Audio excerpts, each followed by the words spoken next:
Sometime in the next few months, India will overtake China to become the most populous country in the world.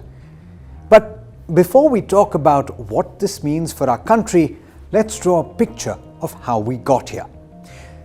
The world population reached the 8 billion mark in November of 2022, according to the United Nations Department of Economic and Social Affairs.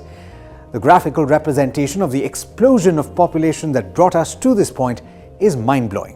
Take a look. It took 300,000 years for the world's population to reach 1 billion, and that was somewhere at the start of the 1800s. The reason was a lack of advancement in medical science. The mortality rate was exceptionally high. Several important medical discoveries took place at the end of the 19th century and also at the start of the 20th century, but there were also several events that caused massive loss of human lives. The First World War was fought between 1914 and 1918, leading to the loss of at least 40 million lives. Humanity reached a population of 2 billion in around 1927. The next 20 years were also tumultuous for many parts of the world. The Second World War was fought in 1945, and that is estimated to have caused over 80 million deaths.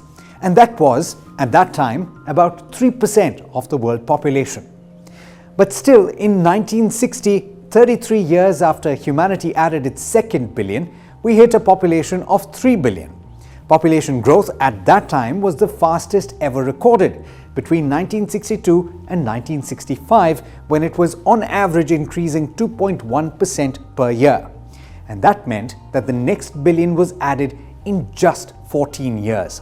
A large part of this population growth was led by China and India.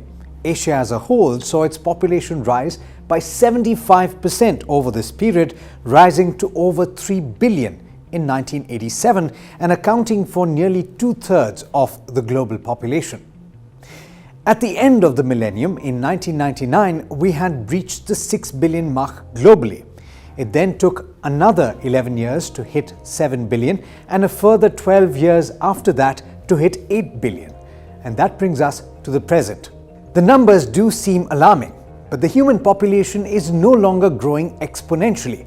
In fact, in 2020, for the first time since 1950, the rate of growth fell below 1% per year, and it is projected to continue to slow over the next few decades till the end of the century. And that brings us to where human population is heading.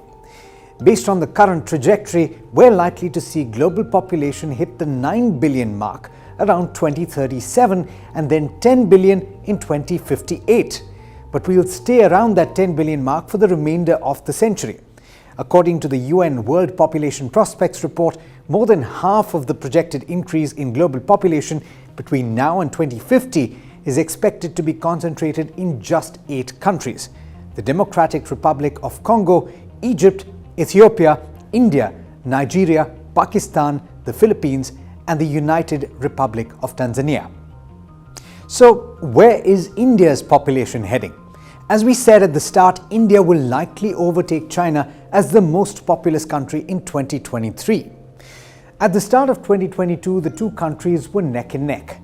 China approximately had 1.43 billion people, while India had 1.41 billion. Now, by 2050, India is projected to have a population of 1.67 billion, and China's population is in fact expected to shrink to 1.32 billion. The US will continue to be the third most populous country, followed by Nigeria, Pakistan, Indonesia, and Brazil. The other major factor to bear in mind, and the primary reason for the decline in India's population growth, is the drop in fertility rate here in India. That's the calculation of births per woman.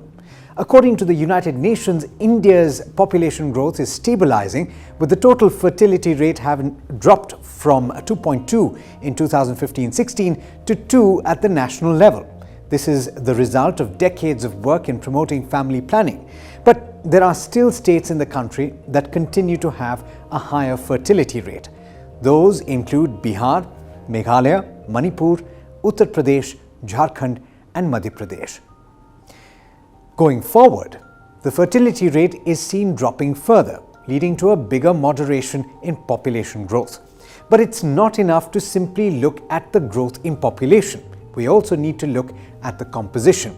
And that's where India continues to have an advantage. You've heard of this before. It's called the demographic dividend. India's median age, according to the United Nations estimates, stands at around 28.7. That's slightly below the global average of 30.3. China's is higher at 38.4, and countries like Japan and the UK and many European countries are considered to have an aging population with a median age of over 40. But let's focus on India's population.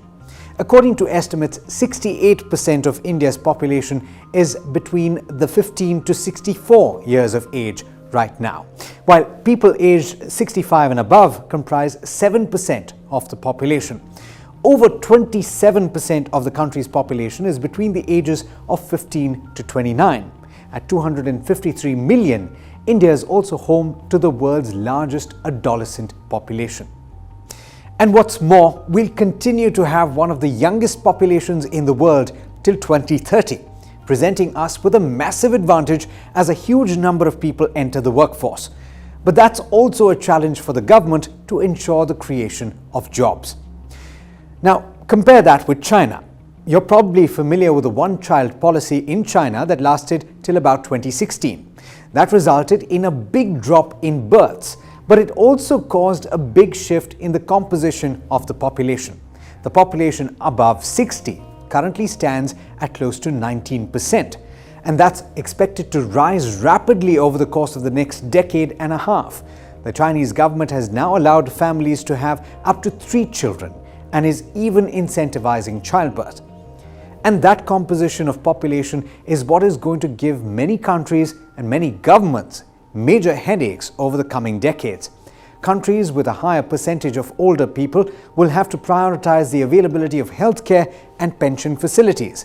And you'll likely also see easing immigration norms in several advanced nations, and possibly even a change in manufacturing centers, with the availability of labor becoming a problem in some areas. Well, that was a snapshot of the latest population trends. Tell us what you think in the comment section below, and also don't forget to like, share and subscribe. This is BQ Prime.